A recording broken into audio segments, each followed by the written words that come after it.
Perkenalkan, saya Asmiranda Binur Hamidin, mahasiswa Pendidikan Bahasa Inggris Universitas Hairul. Baiklah teman-teman, di sini kita akan berbicara tentang komunikasi, di mana komunikasi merupakan hal yang sangat penting dalam berinteraksi dan bahkan untuk saling bertukar informasi dengan sesama. Jadi, yang kita tahu, komunikasi itu terbagi menjadi dua jenis, yaitu komunikasi nonverbal atau nonverbal communication dan komunikasi verbal atau verbal communication. Dan untuk sekarang kita akan mempelajari lebih lanjut tentang nonverbal communication. Jadi mungkin teman-teman pernah mendengar tentang nonverbal communication ini, atau bahkan teman-teman pernah melakukan nonverbal communication di kehidupan sehari-hari.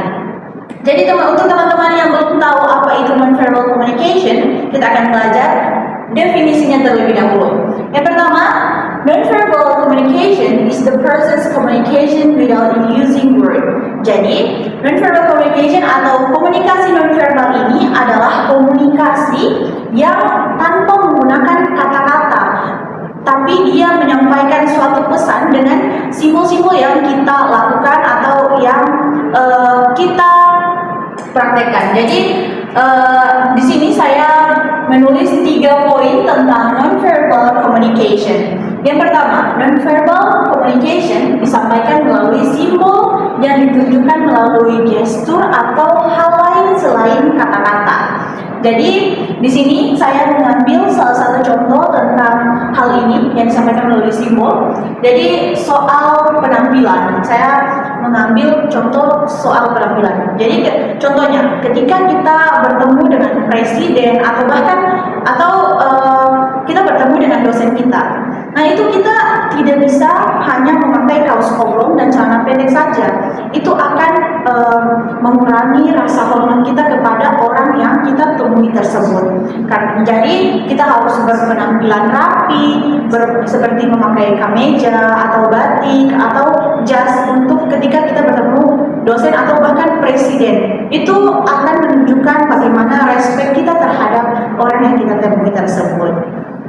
Dan yang poin kedua yang saya tulis di sini, menjadi nonverbal communication menjadi pendukung dalam memberikan makna pada pesan verbal. Jadi nonverbal communication ini merupakan salah satu pendukung untuk menyampaikan makna yang ada di dalam komunikasi verbal tersebut. Saya mengambil contoh di sini, yaitu mengucapkan terima kasih sambil membungkuk yang terjadi di Jepang. Nah, di Jepang ketika kita mengucapkan terima kasih itu kita sudah menghormati orang tersebut.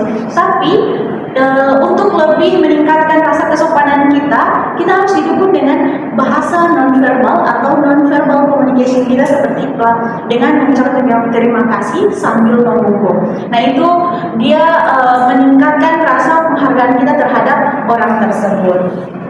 Nah, dan untuk bagian ketiga yang saya tulis di sini, nonverbal communication dapat diinterpretasikan dengan berbagai makna tergantung situasi dan konteks.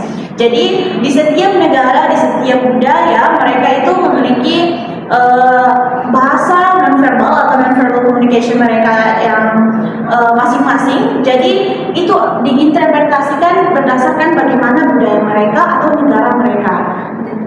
Baiklah, untuk selanjutnya kita membahas tentang kesalahpahaman yang terjadi dalam melakukan bahasa nonverbal atau nonverbal communication.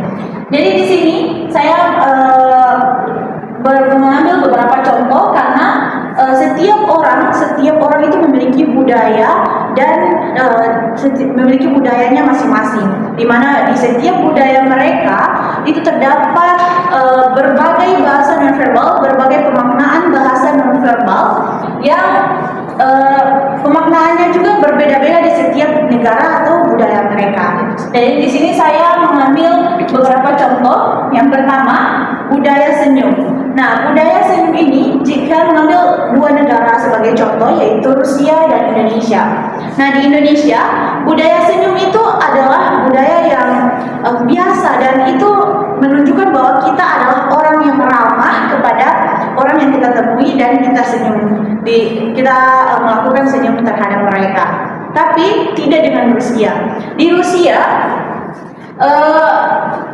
itu budaya senyum itu tidak sopan kepada orang lain karena mereka sangat mengutamakan privasi. Jadi ketika kita senyum dengan orang lain, mereka itu menganggap itu adalah hal yang tidak baik. Tidak seperti di Indonesia yang menganggap hal tersebut adalah hal yang biasa dan hal yang mungkin menunjukkan keramahan kita terhadap orang lain. Nah, untuk yang kedua, saya mengambil contoh yaitu memberikan jempol. Nah, memberikan jempol ini kalau di Indonesia dan di Amerika itu adalah hal yang biasa saja yang menunjukkan bahwa kita setuju dengan sesuatu atau mengiyakan sesuatu. Tapi tidak dengan Thailand. Di Thailand, budaya memberikan jempol kepada orang lain itu adalah bagaimana kita menunjukkan rasa marah kita kepada orang lain. Maka karena perbedaan budaya itu, jadi interpretasi dari bahasa nonverbal atau nonverbal communication ini berbeda-beda di setiap negara. Dan untuk contoh yang ketiga yang saya ambil yaitu memberikan sesuatu dengan satu tangan atau dua tangan. Nah, untuk memberikan sesuatu dengan satu tangan di Indonesia itu hal yang biasa. Tapi kalau di Jepang kita memberikan sesuatu itu harus dengan dua tangan untuk menunjukkan kesopanan kita terhadap orang yang kita beri barang tersebut. Oke, yang selanjutnya kita akan membahas tentang jenis dan contoh dari nonverbal communication. Nah, di sini saya mengambil 6 jenis bahasa nonverbal dan nonverbal communication. Yang pertama adalah body language. Body language itu bagaimana bahasa tubuh kita yang menggambarkan suatu makna yang tergantung budaya atau negara tersebut memaknai hal tersebut. Nah, di sini saya mengambil contoh yaitu bagaimana orang Jepang membungkuk ketika bertemu satu sama lain atau bahkan berterima kasih kepada orang untuk menunjukkan rasa hormat mereka kepada orang tersebut. Dan contoh yang kedua juga seperti yang tadi yang saya bilang di Jepang, memberi dengan kedua tangan itu adalah hal yang sangat sopan di Jepang. Tapi kalau di Indonesia satu tangan pun tidak apa-apa, yang penting dengan tangan kanan seperti itu. Dan yang kedua, saya mengambil jenis dari nonverbal communication, yaitu facial expression. Nah, facial expression ini seperti yang saya sebutkan tadi bahwa senyum, sedih, marah digambarkan dengan facial expression. Itu seperti yang tadi saya bilang, senyum di Rusia dan Indonesia itu berbeda pemaknaannya. Dan yang ketiga ada hand gesture. Nah, hand gesture ini saya mengambil contoh di Prancis dan Indonesia. Jadi hand gesture seperti ini itu kalau di Indonesia menggambarkan bahwa itu adalah hal yang biasa seperti jempol tadi, kita mengiyakan sesuatu atau mengokekan sesuatu. Tapi kalau di Prancis itu merupakan tindakan cabul. Jadi karena perbedaan tersebut dia akan memicu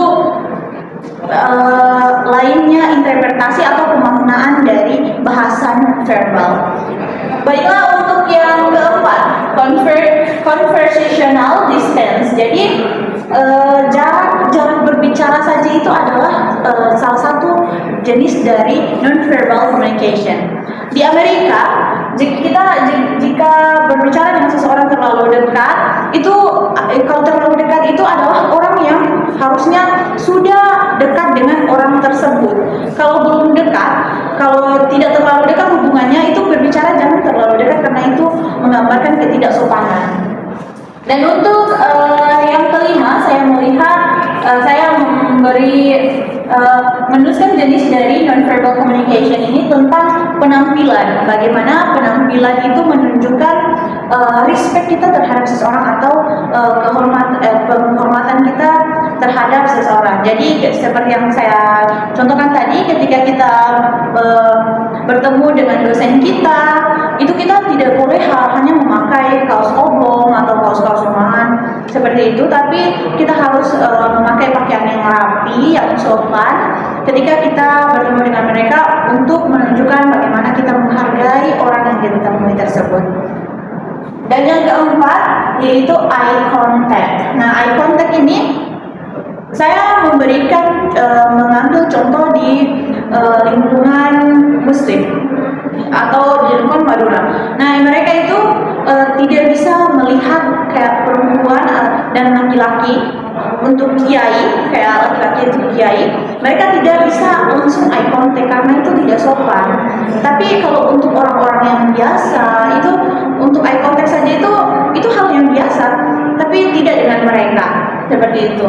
Jadi teman-teman, untuk menghindari kesalahpahaman bahasa nonverbal atau pemaknaan bahasa nonverbal, itu kita harus mempelajari budaya-budaya yang lain, budaya-budaya dari negara lain, agar kita tahu, oh ternyata ini hal yang biasa di negara kita, tapi ternyata pemaknaannya lain di negara yang lain dari kita. Jadi ketika kita ingin berkunjung ke suatu negara, kita berkunjung ke suatu daerah, kita harus mempelajari dulu bahasa-bahasa mereka atau bahasa nonverbal mereka, jangan sampai terjadi kesalahpahaman dan kesalah artian atau salah dalam pemberian makna terhadap bahasa nonverbal yang kita anggap biasa saja tersebut. Baiklah, mungkin itu saja